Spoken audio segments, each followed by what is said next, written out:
There's navigation. That's a good start. Have you ever seen a puzzle game that could give you white-knuckle anxiety? Hey people, Voice talking to you, and today we're talking about Dead Station Files. In this brutal new survival strategy roguelike, we must escape a dying space station before something horrible tears us apart. If you want to check this game out for yourself or see my full playthrough stream, there are links to both down in the description. I will mention that all footage from this stream was recorded on a closed alpha version of the game sent to us by the devs, so some features you see here may not be available in the open demo yet. When it comes to the story of this title, uncovering the mystery behind the collapse of this space station is our overarching goal, so I'll be pretty vague here to avoid spoilers. What I can tell you right off the bat is that something is definitely fishy when it comes to these events. The Chernobog space station appears to be built around an asteroid field to perform deep space mining for a shady corporation. Obviously though, something has gone horribly wrong. When the event begins, multiple explosions spread fires through the station, the automated defense systems have begun targeting survivors, and a vicious, predatory entity stalks the darkened corridors. As far as world building goes, the game isn't going to spell anything out for you, so you're going to have to make a lot of the connections on your own. Dead Station presents everything through the view of a retro-futuristic console, very reminiscent of the style Screwfly Games is known for. Serving as both our UI and our HUD, it's a very atmospheric way to show us what's happening. On the other hand, it serves as an unreliable storyteller. So for example, just because I've encountered these so-called threat entities more times than I'd like to recall, I still couldn't tell you what they are because they only appear on the screen as a red exclamation. Now the main lore drops occur when we manage to complete a new task in the course of a run. This unlocks files for us to read, including incident reports, security transcriptions, and recorded messages that help fill in each piece of the puzzle we find ourselves trapped in. Some of these logs even illustrate what exactly happened during the task we just completed. The objective of each run is to escape the station alive, but that will be an extremely difficult task that requires dozens of tries to even get close to. Let me be as clear as possible before I get into the gameplay here. This game is brutal, unforgiving, and occasionally unfair. You will die, and you will die a lot. The devs are already hard at work making sure everything is balanced, but I also got the impression that they were quite proud of the level of challenge to this game, so I wouldn't expect an easy mode or anything like that. With that out of the way, let me try and explain the gameplay as best I can. When we start a run, we'll be able to choose from different characters with unique abilities and viewpoints on the story.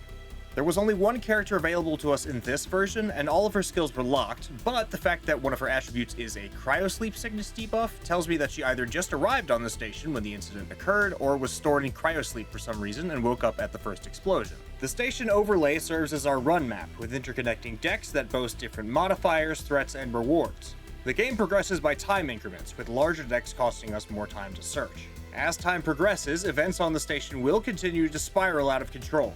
Fires will spread, hull breaches will vent oxygen, power failures could leave us blind, and entire sections of the ship could be destroyed. Generally speaking, the station gets more dangerous over time, but certain events and even potential exits will only reveal at certain stages in the timeline. Many tasks can only be completed within a certain window of time as well, so learning when these events occur and using them to our advantage is the best way to improve between runs and complete chained quests. Even more interesting, when we start a new run, we can use several of the files we've unlocked by completing tasks to alter the station's timeline. This is probably one of the most interesting mechanics in my opinion.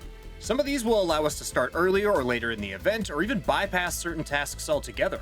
I'd mentioned to the devs during our first playtest that some sort of checkpoint system may be necessary to avoid monotony, and they managed to figure out a compromise that doesn't require the player to take on the exact same risks each time they want to progress a specific chain of events, while still remaining a hardcore roguelike. So there's no one correct path to take. Theoretically, you could even ignore the tasks entirely and try and head straight for the exit, but of course, the timeline would react accordingly. If you don't quarantine the living quarters, there might be more threats later. If you don't stop the reactor from leaking, the ship's radiation levels might spike. The event log will keep you updated as to what's happening and where, so you can plan your escape. Onto the levels themselves, and this is where things get dicey. When we enter a new zone, a procedurally generated grid will display the layout of that floor, assuming the power is still on. Our character has a certain number of action points that serve as our health, stamina, and overall move limit. Each action we take will cost us one action point, and running out means death. To complete a level, we need to accomplish any task in that zone, then locate the exit keycard and the exit corridor. Sounds simple enough, especially when any room that could have the keycard is marked for us, right? Wrong! Marked rooms only have the possibility of the key we need, and rooms containing task objectives won't be marked at all. Searching rooms will cost us actions, and we need to search a room to get whatever's in there or use any terminals inside. So finding loot, completing objectives, or using terminals is a risky process that leaves us vulnerable. Plus, if you search a room with a security system, the alarm will draw hostile entities to your location. Fortunately, there are different rooms that can help us in our efforts. Security rooms will mark alarms for you, navigation will locate the exit for us, and medical bays will allow us to recover our action points, while monitoring booths will activate motion sensors that can help us keep track of threats. Oh, did I mention that the threat monster is effectively invisible to us? Yeah, while robotic enemies are marked on the map, this monster is only visible when it triggers a motion sensor, when we scan it, or when it abruptly appears to steal our liver. Every few turns, we can spend an action to send out a scanning pulse that will highlight threats and even tell us which direction they're planning to move. On top of enemies, there's numerous doors requiring specific keycards, environmental hazards like fire and low oxygen that can drain our AP, and less aggressive drones like keycard bots and scanners that can alert enemies and hinder our progress. Some of these threats can be solved by our character, however. Small fires can be extinguished by hand, hull breaches can be patched, and we can even beat on several of the robots until they aren't an issue anymore. That said, dealing with all of these hazards on top of environmental challenges like radiation and power failure can be a real nightmare. If you ever end up in the same room as a hostile entity like a soldier bot or whatever this thing hunting us is, you'll lose a ton of action points and likely die on the spot.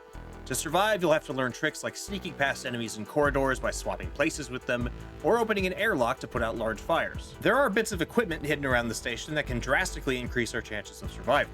Hacking tools give us the power to remotely trigger consoles, gas masks protect us from smoke, and armored vests help us survive hostile encounters. Some of these loot nodes even offer us a choice of 3 items, giving the player a bit more freedom in how they want to play that run. When you get good at it, countering threats is a really satisfying but remarkably tense experience. The atmosphere here is great, and little changes like smoke or blood covering the console screen really add to the immersion factor. That said, this game isn't a whole lot to look at. Music is currently pretty scarce, and I feel like you could do with a bit more style for the visual displays. Fortunately, I've had plenty of opportunities to talk with the devs, and from what I hear, they're already working with an artist to expand the music, and since they pretty much managed to hit every issue I brought up in my first playtest, I'm pretty confident that the level of polish is going to rapidly increase as the game approaches launch. Regardless, I wouldn't come into this game expecting too much in terms of visuals. You'll probably never directly see a picture of the monsters, and it relies a lot on the player's imagination and attention to detail when it tells its story. This game is brutal, but extremely addicting. The gameplay can become somewhat repetitive, but the branching narrative, procedural levels, and intense strategic play make it remarkably engaging. The story isn't forthcoming and can be hard to piece together, but that's the beauty of it, and discovering a new revelation is always exciting.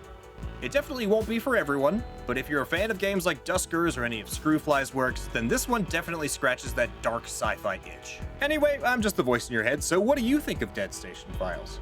Is the mystery aspect a bit too much, or are you already cooking up theories? Do you like the analog style, or would you prefer more detailed visuals? What changes would you like to see in the finished version? Let me know what you think down in the comments. I'd love to hear from you. If you enjoyed this video, leaving a like or a comment helps me out a ton, but it probably won't get me out if you're alive. If you want more, subscribing is the best way to support the channel and keep new content coming your way because I put out new stuff every week. Thanks so much for listening to me today. You'll be hearing from me again real soon.